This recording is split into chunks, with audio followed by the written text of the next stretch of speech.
रमेश, विनायक, माधव और 2-3 गांव वाले आपस में बातें करते हुए आगे बढ़ रहे थे। तभी अचानक सबके चेहरे बदल गए।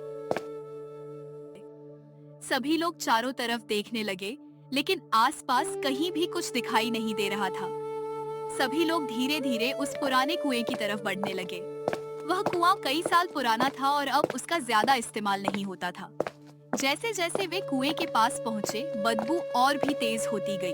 अब वहां खड़ा रहना भी मुश्किल हो रहा था। सबने कुएं के अंदर झांकने की कोशिश की, लेकिन कुआं बहुत गहरा था। नीचे सिर्फ अंधेरा ही अंधेरा दिखाई दे रहा था। गांव वाले ने एक छोटा पत्थर उठाकर कुएं में फेंका। पत्थर पानी में गिरा, लेकिन उसके अलावा कोई आवाज नहीं आई। अब सभी लोगों के मन में डर बैठ चुका था। आखिर नीचे ऐसा क्या था जिससे इतनी भयानक बदबू आ रही थी?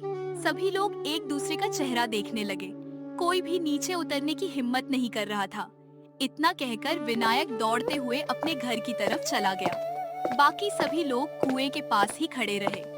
बदबू हर मिनट बढ़ती जा रही थी। करीब 10 मिनट बाद विनायक हाथ में एक लंबी और मजबूत रस्सी लेकर वापस लौट आया।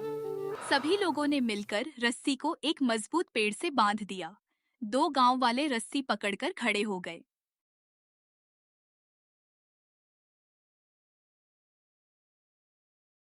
सी अच्छी तरह बंधी है। अब डरने की जरूरत नहीं। फिर भी संभल कर जाना। नीचे क्या है, किसी को नहीं पता। अगर मैं 5 मिनट तक आवाज न दूं, तो मुझे ऊपर खींच लेना। ठीक है, लेकिन जरा भी खतरा लगे तो तुरंत आवाज देना। रमेश ने गहरी सांस ली और धीरे-धीरे कुएं में उतरना शुरू किया। ऊपर खड़े सभी लोग सांस रोके उसे देखते रहे।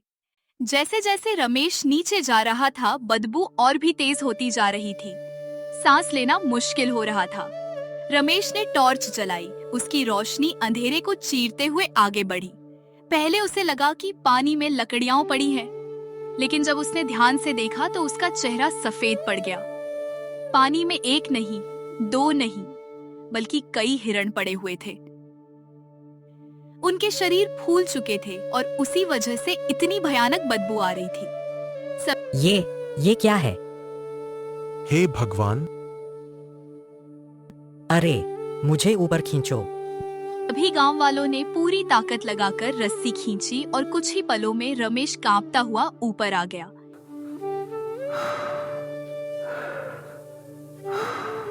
क्या हुआ? नीचे क्या देखा? बोलो।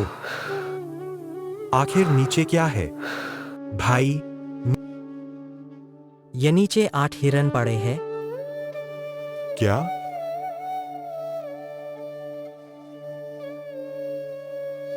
आठ हिरन और एक कुत्ता भी, सबके सब मर चुके हैं।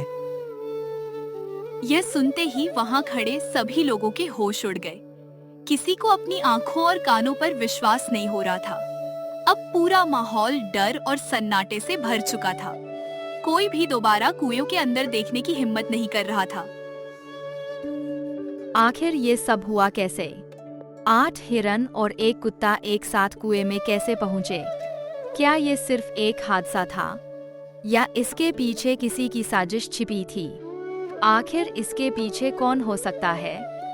इन सभी सवालों का जवाब जानने के लिए जरूर देखिए अगला पार्ट।